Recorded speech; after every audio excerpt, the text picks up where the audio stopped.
오늘 시간 나눌 말씀의 제목은 한번 따라해 보실까요? 믿음으로 현실을 돌파하라. 우리가 사순절을 지나고 있습니다. 사순절에 또 사순절을 돌파하는 분들이 계세요. 우리 한 새벽에 한 300여 분 정도씩 우리 어린아이부터 어른들까지 나와서 이 새벽을 깨워서 기도하고 있는 것을 보면 참 놀랍고 감사하다 그런 생각이 듭니다. 믿음은 현실의 장벽 앞에서 좌절하지 않고 그 현실의 장벽을 돌파하는 담대함, 용기라고 말할 수 있겠습니다. 우리 믿음의 선배들이 현실 앞에서 주저하지 않고 현실을 뛰어넘은 줄로 믿습니다. 오늘 우리의 현실은 참 다양합니다. 다양합니다.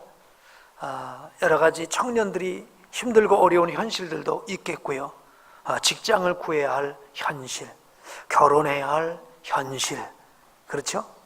또 나름 또 다른 어떤 분들은 나이가 들어서 나이라고 하는 장벽의 현실, 어떤 분들은 뭐 건강으로 인해서 건강의 현실, 가지가지 현실들이 있을 거예요. 또 요즘 우리 국제학교 학생들 보니까 새벽 기도하면서 이 입안이 다 속이 터졌다고 하더라고요. 그러면서 이 새벽 기도를 나오는 현실, 참 이것도 대단히 힘든 것 같습니다. 어쨌든 우리 현실은 다 여러 가지 상황과 조건이 있겠습니다만은 그 모든 현실들을 우리가 믿음으로 돌파해낼 수 있는 우리 복된 성도가 되기를 축복합니다. 다윗이 물맷돌 5개를 가지고 골리앗을 향해서 나갈 때 다윗의 현실은 골리앗이라는 현실입니다. 골리앗은 키가 2m 90 정도가 되었다고 그래요. 그가 입은 옷이 갑옷만 해도 57kg가 되었답니다. 여기 57kg 나가는 분 계시죠? 몸무게가 아니라 옷입니다. 그러니 골리앗이 얼마나 정말 크고 놀라운 사람입니까? 그가 휘두르는 칼의 칼날만 6kg였다고 그랬어요. 그 칼과 칼자루까지 다 합치면 30kg 되는 칼날을 아주 자유자재로 젓가락 움직이듯이 움직이는 그런 장수였으니 그 앞에 홍안의 미소년 다윗은 정말 너무나 작아 보였죠. 그러나 이렇게 우리가 눈으로 보는 때는 그렇습니다만은 믿음의 크기로 보면 그렇지 않습니다. 믿음으로는 다윗이 비록 어린 소년이었지만 그는 믿음의 거장이었습니다. 그는 물맷돌 5개를 가지고 골리앗을 향해서 나가고 그 물맷돌로 골리앗을 쳐서 물리치죠. 그 물맷돌이 무엇일까요? 저는 믿음이라고 봅니다. 말씀이라고 봅니다. 복음이라고 봅니다. 이것을 가지고 나갈 때 이 골리앗이라고 하는 현실이 그 믿음 앞에 다 무릎 꿇고 정복되어지는 역사가 일어나게 될 줄로 믿습니다. 오늘 우리는 다윗처럼 불가능이라고 하는 현실 앞에서 주저앉지 말고요, 그 현실을 믿음으로 뛰어넘을 수 있어야 될 줄로 믿습니다. 우리가 잘 아는 얘기가 있습니다. 미국에 한 시골 이제 한 총각이 있었습니다. 청년이 있었습니다. 기어림거리기를 좋아했는데 그래서 직장을 얻어보려고 도시로 나왔어요. 출판사도 가보고 신문사도 가보고 여기저기 뭐 정말 나를 채용할 만한 곳에 가서 자기를 소개하고 자기를 나타내지만 누구도 받아주지 않습니다. 너무나 실망하고 기진맥진한 이 총각, 그래도 예수를 믿었어요. 가까운 교회를 나갔습니다. 예배를 드려도 뭐 말씀이 잘 다가오질 않아요. 너무 힘들어서 지쳐서 예배를 마쳤는데 목사님 다가와서 청년 어떻게 이렇게 얼굴에 힘이 빠졌는가? 제가 사실 여차여차해서 이렇게 직장을 구해보려고 하지만 정말 누구도 나를 받아주지 않습니다. 지금 먹을 것도 없고요, 무엇보다도 잠잘 것도 없습니다. 그래, 그럼 내가 잠잘 곳을 마련해 주겠네. 교회 헛간을 마련해 줬어요. 뭐 옛날 얘기니까 교회 헛간에 들어가 보니 웬걸이요, 거기는 그냥 쥐들이 왔다 갔다 하면서 쥐천국입니다. 너무 깜짝 놀랐는데 그래도 어디 갈 데가 있어야죠. 그래서 그곳에서 잠을 자면서 하루 이틀 지나고 나는데 보니까 이제는 쥐가 징그러운 게 아니라 쥐가 이뻐 보여요. 여러분, 아무리 징그러운 것도 자주 보면 이뻐 보이는 줄로 믿습니다. 그 쥐가 이뻐 보이는 거예요. 근데 어느 날 보니까 쥐가 탁 아주 올라가고 동그란 눈을 뜨고요, 그래 귀를 짱껏 세우고요, 꼬리를 갖고 이렇게 하는데 기특해요. 예뻐요. 그래서 이 청년이 그림 그리는 게 기술 아닙니까? 그래서 그림을 막 그리기 시작해요. 여러 가지 모습들을 쥐를 그리기 시작하는 거예요. 그러면서 거기서 아이디어를 얻은 것이죠. 그리고 그가 이제 그 쥐 그림을 통해서 대박이 납니다. 아시죠? 누구죠? 월트 디즈니라고 하는 사람이죠. 그리고 쥐는 뭐예요? 캐릭터가 미키 마우스가 돼서 정말 그 인생이 완전히 꽃이 피는 그런 기회가 되었어요.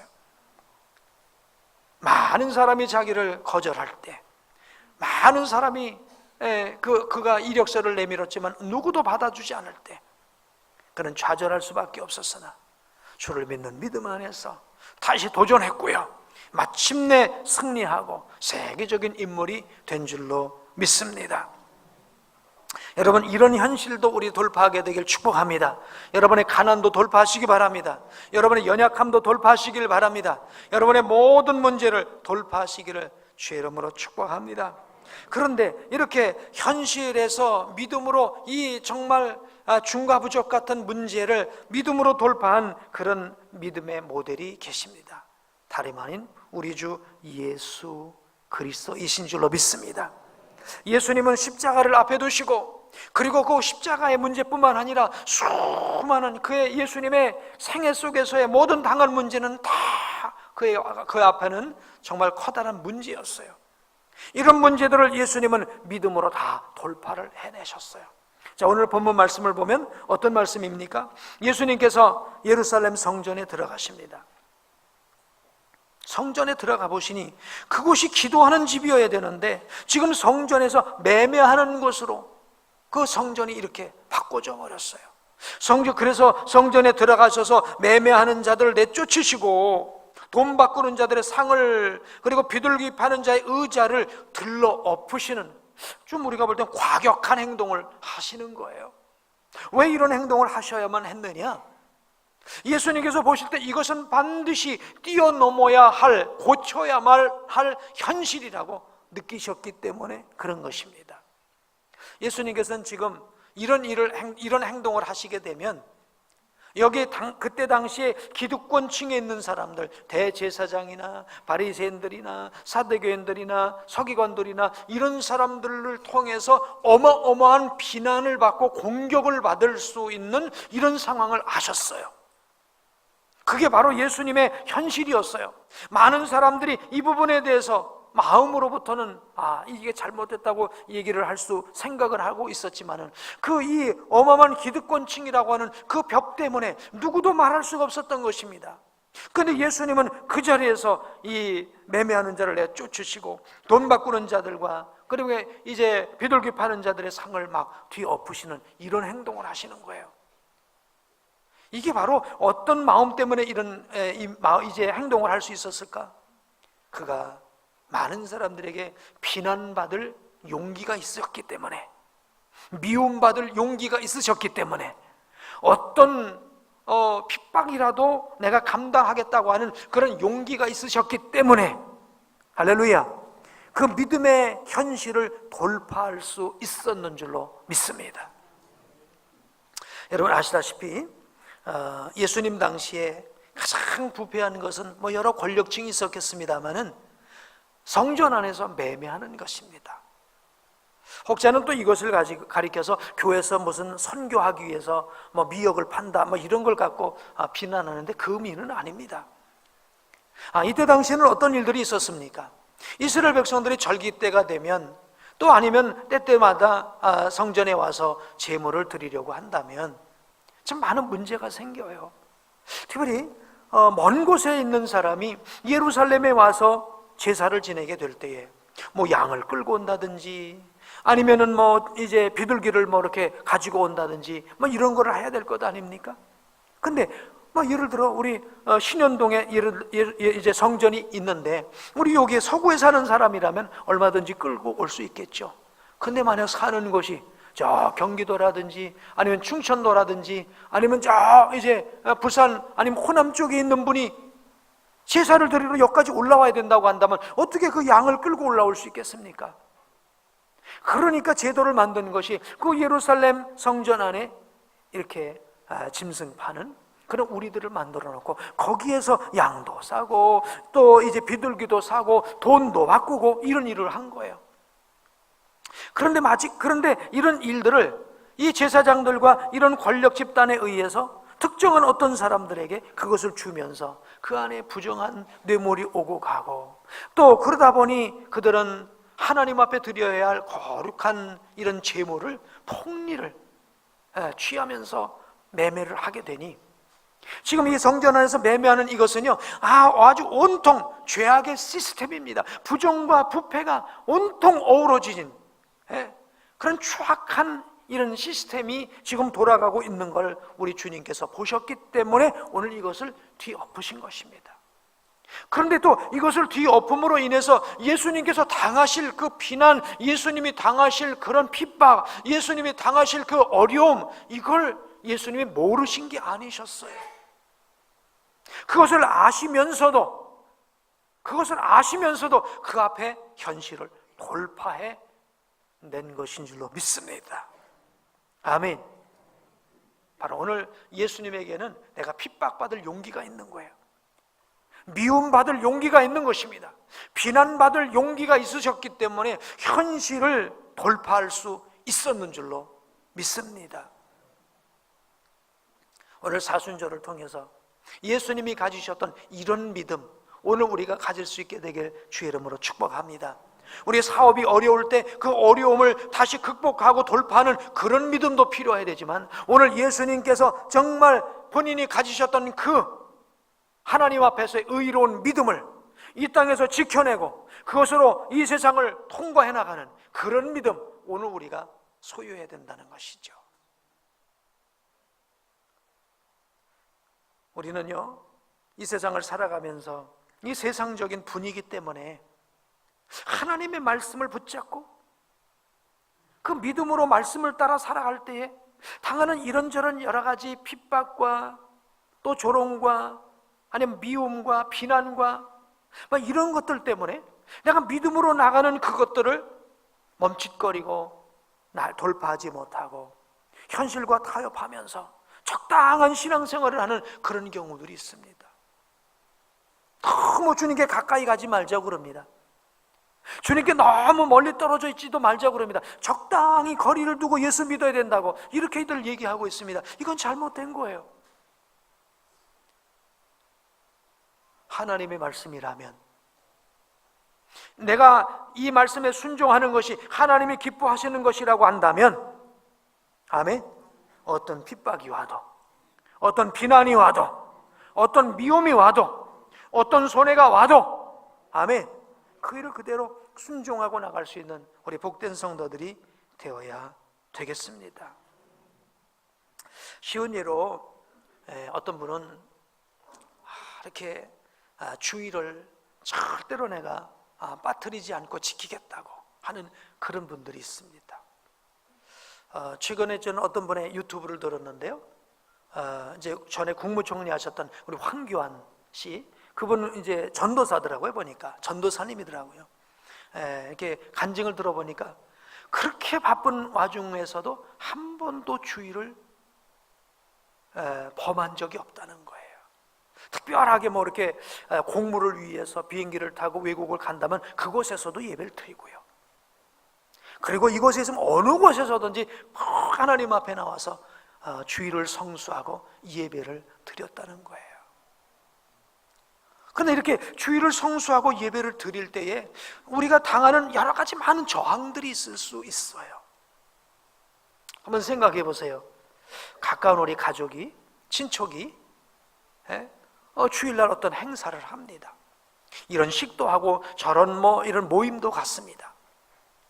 그럴 때 우리가 그것을 쫓아가서 우리 가족 간의 우애를 나누고 정을 나누고 가족이 하나라고 하는 그런 것들을 이제 이루어줘야 되는데, 그렇지 않고 하나님 앞에 예배를 드리러 갑니다. 그러면 당하는 비난, 주변으로부터 다가온 따가운 시선, 얼마든지 우리가 느낄 수 있어요.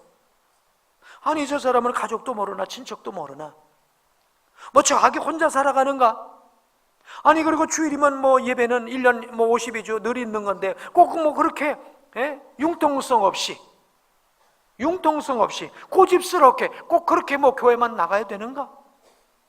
이러면서 오늘 우리가 믿음으로 행하는 행동에 대해서 세상 사람들은 계속 댓글을 달아대요. 계속 비난을 퍼붓습니다.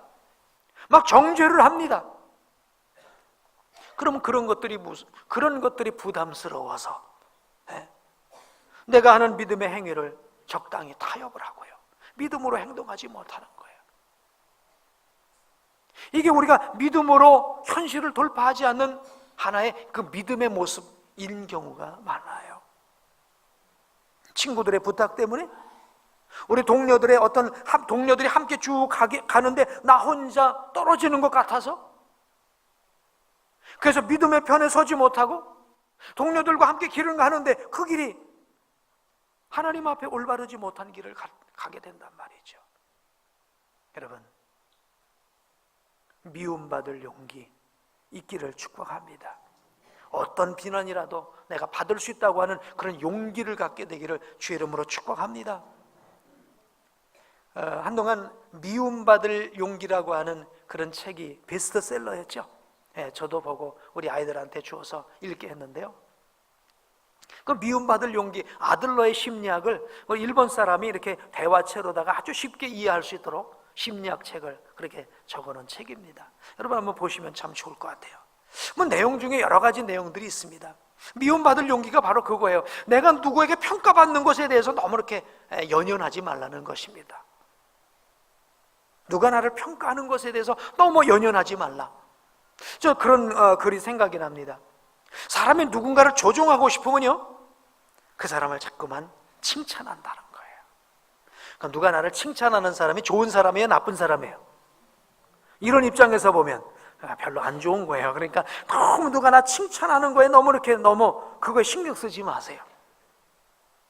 또 제 얘기는 또 잘 들으셔야 돼요. 그러니까 또 칭찬도 하지 말아라, 그 얘기는 아닙니다. 누구를 칭찬할 때 그 사람을 조종하려고 하는 마음으로 칭찬하는 거, 이거는 나쁘다는 거예요. 근데 사람들이요, 막 칭찬에 목마르다 보니까 내가 누군가를 조종하고 싶으면 뭐부터 먼저 하죠? 칭찬하는 거예요. 그러니까 칭찬한다는 건 그 사람이 이렇게 행동하기를 기대하는 거예요. 우리 어린아이들은 그렇잖아요. 일찍 왔네 하고 칭찬해주면 그 아이는 어떻게 하죠? 계속 일찍 와요. 근데 어른들은요, 그 칭찬 듣고도 안 와. 아니, 그래요. 근데 사람이 누구가 나를 평가하는 것에 의해서 자꾸만 거기에 이렇게 기댄단 말입니다. 반대로 누가 나를 비난하면요, 좋은 행동도 해요, 안 해요? 하다가 멈춘단 말이에요. 이건 하나님 앞에서 옳은 행동인데도 사람이 비난하면 하다가 탁 멈춰버려요. 왜 그래요? 하나님만 오르시면 되지, 하나님 아시면 되지.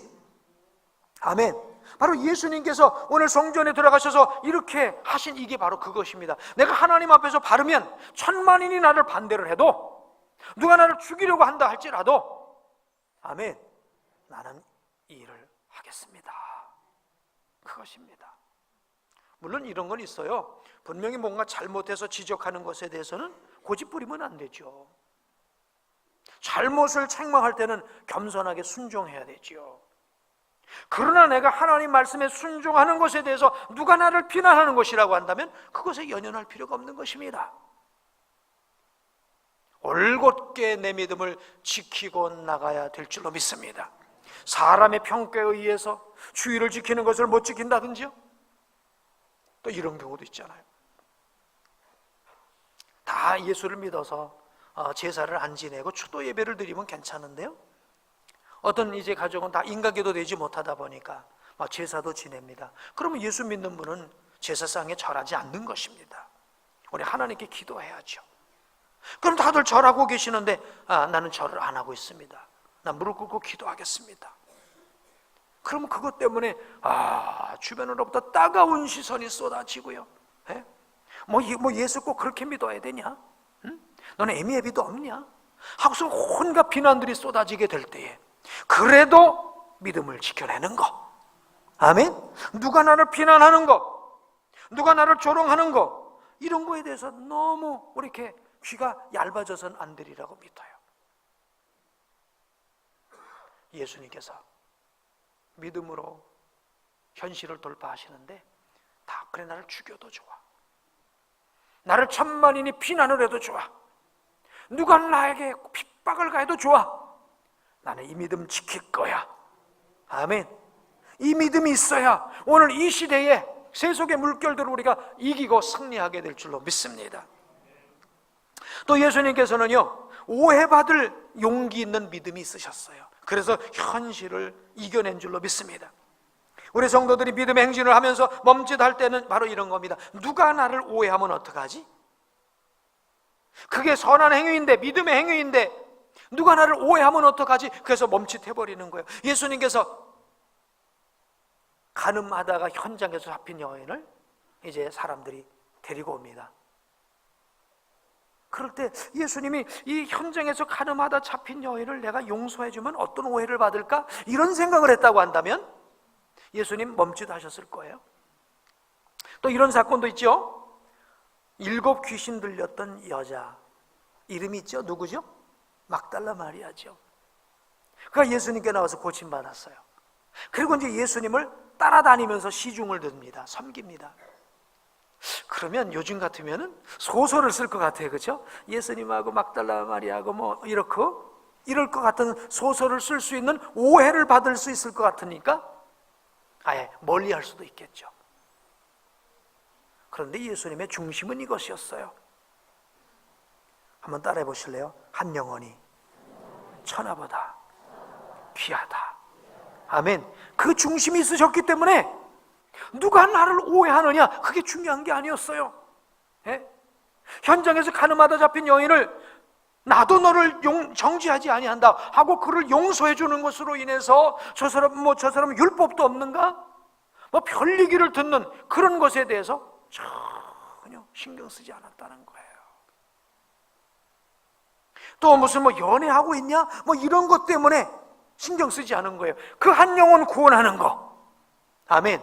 이것에 오로지 초점을 맞추고 그 위기들을 다 극복해 나간 줄로 믿습니다. 요즘 우리 한국교회에 참 위기가 닥쳤는데요. 어떤 위기냐면 전도하지 못하는 위기예요. 어떤 분이요, SNS에다가 이런 글을 썼습니다. 어떤 글을 썼냐면요, 저는 교회가 너무 극성스럽게 전도하는 것 때문에 오히려 마음이 다쳤어요. 땡땡땡땡 이렇게 글을 써놨어요. 맞는 말이에요? 틀린 말이에요? 맞는 말이에요? 틀린 말이에요? 불신자 입장에서 보면 맞는 말이에요. 믿는 성도 입장에서 보면 틀린 말이에요. 이 SNS 이거 하나 때문에 교회가 전도를 다 내려놨어요. 그리고 전도하는 사람들은 그게 오히려 마음을 닫는 행위래 하고 자기 전도하는 것을 또 변명하는 구실로 삼았어요. 열심히 축구전도, 노방전도 열심히 전도하던 것들을 이런 말 한마디 때문에, 누가 이 비난하는 이 평가 하나 때문에 내가 오해받을까? 전도하다 오해받을까? 이런 것 때문에 이 소중한 것을 다 내려놨어요. 우리 주님 말씀하시죠. 성경 말씀하시잖아요. 전하지 않는데 누가 들었겠느냐? 아멘? 전하지 않는데 누가 들을 수가 있겠습니까? 듣지 못했는데 어떻게 깨달을 수가 있겠습니까? 그러니 우리가 전하는 것 때문에 좀 극성스러워, 좀 더 유난스러워, 오히려 마음이 다쳐, 그런 말 무시해버리기 바랍니다. 그렇다고 우리가 예의 없이 그냥 몰상식하게 하라는 얘기가 아닙니다. 예수님 그런 말씀하셨잖아요. 산거울로 가서 강권하여 데려다가 내 집을 채우라. 강권이라는 게 뭐예요? 예? 또 그러면 성경은 이렇게 말씀하시잖아요. 때를 얻든지 못 얻든지, 아멘? 때를 얻든지 못 얻든지 전하라고 말씀하시잖아요. 우리가 세상에서 SNS에 이렇게 쓰는 몇 마디 글 때문에 우리가 하는 이 거룩하고 선한 이 생명 살리는 이 복음의 행위를 못한다? 이거 오늘 우리가 돌파할 수 있기를 원합니다. 전도하다 보면요, 비난도 받고요, 오해도 받고요, 일방적이라는 말도 듣고요, 별소리 다 듣는 겁니다. 오히려 전도하는 사람은 칭찬받아, 아무리 인격적이라고 칭찬받으면 뭐 할 거예요? 그죠? 한 영혼도 구원 못 하는데 그 인격 가지고 무엇을 어떻게 할 것입니까? 오히려 비난받고 욕먹고 무리하다고 얘기 듣고 그런데 그러면서도 불구하고 복음 전할 때 이 복음이 전파되는 줄로 믿습니다. 복음은 미련한 방법으로 전파된다고 성경에 말씀하고 계시잖아요. 그러므로 우리가 힘써서 생명의 복음 전할 수 있는 오늘 우리 복된 성도가 되기를 주의 이름으로 축복합니다. 예수님께서 가늠하다가 잡힌 그 여인 때문에 내가 받을 오해, 그것 때문에 멈추어졌다면 그 여인은 그 자리에서 돌에 맞아 죽었을 겁니다. 7 귀신 들린 여자 이 때문에 내가 받을 오해, 그는요 귀신에서 빠져나오지 못했을 거예요. 여러분, 누가 나를 오해하고 누가 나에게 뭐 좀 좋지 않은 댓글 단다, 그것 때문에 너무 연연하지 마시고요, 믿음의 길을 가시기 바랍니다. 예수님께서는요 무사람의 평가 연연하지 않으셨고요, 심지어 핍박과 조롱, 죽음까지도 두려워하지 아니하시고 묵묵히 자신의 길을 가셨습니다. 하나님께서 주신 사명만 바라보셨기 때문인 줄로 믿습니다. 예수님께서 사명 붙잡은 것처럼 오늘 우리도 사명 붙잡게 되길 주의 이름으로 축복합니다. 오늘 우리에게 주신 사명은 무엇입니까? 예루살렘과 온 유대와 사마리아와 땅끝까지 이르러 증인되는 게 사명인 줄로 믿습니다. 우리 모두에게 주신 공통의 사명인 거예요. 이 사명 붙잡고 나가게 되길 축복합니다. 그럴 때 현실에 당하는 여러 가지 조롱, 여러 가지 비난, 여러 가지 핍박, 위험 다 물리치고 생명 살리는 이 역사 감당하게 되리라고 믿습니다. 우리 선교사 중에서 위대했던 리빙스턴, 1840년에 런던 선교협회 소속으로 아프리카로 파송이 됩니다. 27세였습니다. 얼마나 아프리카에 선교를 하면서 어려움을 많이 당했는지 죽을 고비를 수없이 넘겼다고 그래요.